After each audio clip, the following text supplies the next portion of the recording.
Happy birthday, Noodle.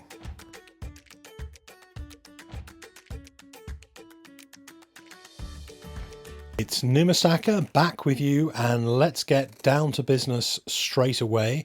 This is part 2 of the mega coin unboxing of graded coins from the Silver Forum members and others. If you haven't yet seen part 1, probably a good idea to start at part 1, and I'll put a link up, and at the end of this video there'll be another link to part 1 on the end screen as well. So this is the second box. You saw the first box the other day, which contained mostly sovereigns, and now we're on to a slightly bigger and longer part 2 box, which contains quite a few interesting goodies.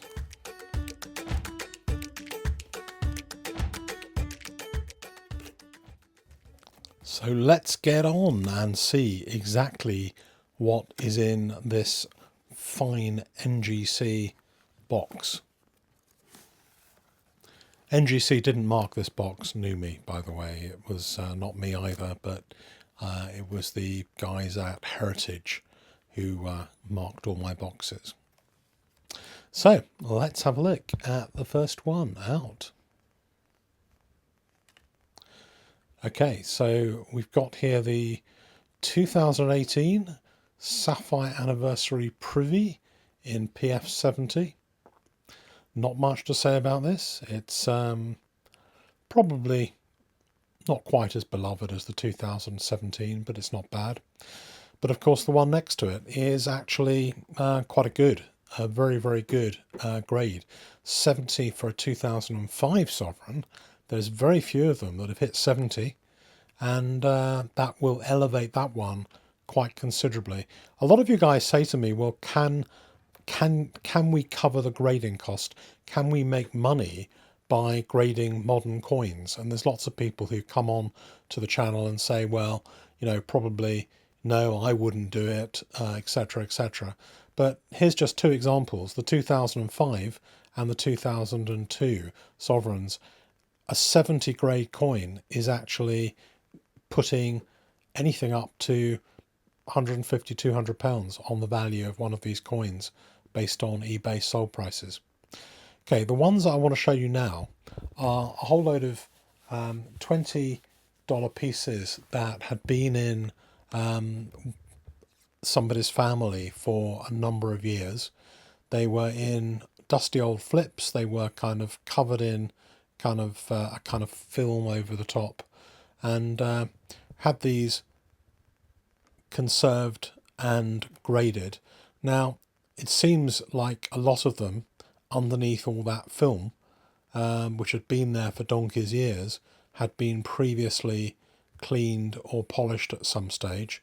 Couldn't really see that very clearly when they came in, and unfortunately quite a few of these $20 pieces didn't achieve numerical grades, which was a bit of a shame. Some of them did. Some of them got AU55. There's one there. I know there's another one in here which is a 61, but they didn't get shining examples, and I think that they'd obviously been bought at some stage as a very basic bullion coin. No one had paid much attention to condition, and as I say, there was some condition issues hiding under the grime of years that had been on these coins, which is a bit of a shame, but it's still, I think, nice to have them slabbed up so that at least anyone looking at them in the future can see that they are genuine. This is the nice one, 1897, lots of luster on that one. Happy with that result. 61 is a pretty good result for this coin, although obviously with a lot of these coins, prices don't really start going up until you get to the 64, 65, 66 kind of range. A lot of these $20 gold pieces around. So 1897 San Francisco one got 55. You know, sometimes it's difficult to know whether to grade some of these kind of pre-33 coins, but eventually they all do seem to get graded for one reason or another. These ones had been conserved as well, and they did pretty well, a 66 and a 67. The 52 £1/2 is the last one before Queen Elizabeth, and the 53 was the first year that Queen Elizabeth's head was on one of these coins. Okay, so these ones, I don't know whether you remember as far back as the last grading, a lot of these coins came with the Queen's face on the front. And we had a bit of a debate on whether or not the Queen's face for a modern sovereign should be on the front or should be on the back. Did a little bit of a poll, and it turned out maybe a third in favour of the Queen's face being on the front for a modern sovereign, and 2/3 in favour of it being on the back. My preference is anything that is after 1970 or so, the Queen's face should be on the back. I think we've seen her for a few years. I think that we know what she looks like, and I think it's probably a good idea to have it on the back. This one is interesting. This one is a mechanical, which came back because they didn't put the designation on, the short tail designation on this coin.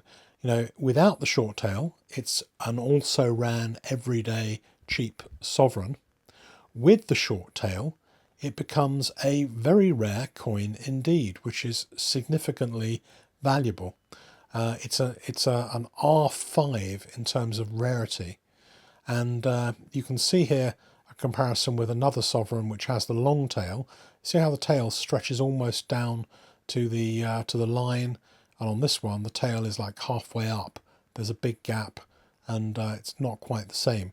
Very few of these coins have a short tail from this year. And according to the Marsh book, it's an R5 of very great rarity in terms of sovereigns.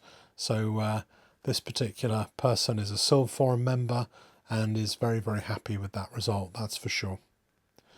Okay, so these came in from a Silver Forum member, and he bought lots of gold coins to be graded, and there was only one set I thought could benefit from conservation, and that was the 1989 set. There were quite a few handling marks on it, and it's a 3-coin set. You can see the 3 coins here. The 2 big coins got the 70, and unfortunately the half sovereign got a 69, but that is an absolutely amazing result. So I mean, it's a beautiful coin pretty much any grade, but 70s on these coins are very difficult to get. I've only ever had, I think, a couple, maybe 2 or 3 in all the ones that I've graded, and quite a few people have graded them. But the sovereign in particular, big uplift on price on an already expensive coin if you get a 70 grade on it. That's another example of one of the ones that's worth grading. Here's one that is part of the Regal collection. The Regal collection is the pedigree owned by Regal Stacker. Please look up his channel and go and take a look at his very amusing and entertaining videos and advice on Queen's Beast, Griffins and such like. And he had 2 of these gold coins. I mean, these are expensive coins. These are proof 1-ounce gold coins, not many of them made. Really lovely coins. So this one is another Silver Forum member, and he's the one who sends in loads of pandas. Regal Stacker, close your eyes now. Please don't say anything disparaging about pandas. We all love pandas. We know they're cute and cuddly and lovely things. They eat bamboo and have a lot of difficulty getting pregnant. What else do we know about pandas? I don't know.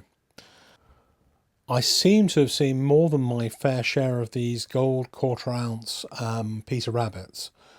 They were originally produced, you must know the story off by heart at the moment, as I do, produced for the Japanese market, and I seem to have seen a load of those, but there's still big interest in those coins. This one is part of a 4-coin set of Britannias, and you'll see the other coins come out. Only one of them was put in for conservation. The £100 was put in for conservation, and the smaller denomination didn't really need it and went through the modern tier. So we'll see those probably in another box. The ubiquitous and highly popular Kew Gardens. Is there no end to what people will pay to have a Kew Gardens coin? Seriously, 50p's do seem to be very popular at the moment, whether it's the really, really expensive ones like Kew Garden.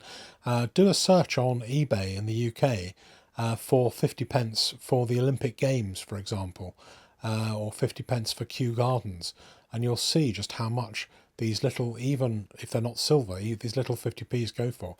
This one is really nice. I like that one. You know why I like that one? Because that one belongs to me. Bought it off a Silver Forum member. Thank you very much, Nihao, I think it was. And got it graded, got it conserved, and it got a 70. So that goes into my Proof Libertad collection. If you're interested in buying the best ever set of Proof Libertads, it's a 2014 set. There is actually one of those up on eBay at the moment for the next week, and that one is my set.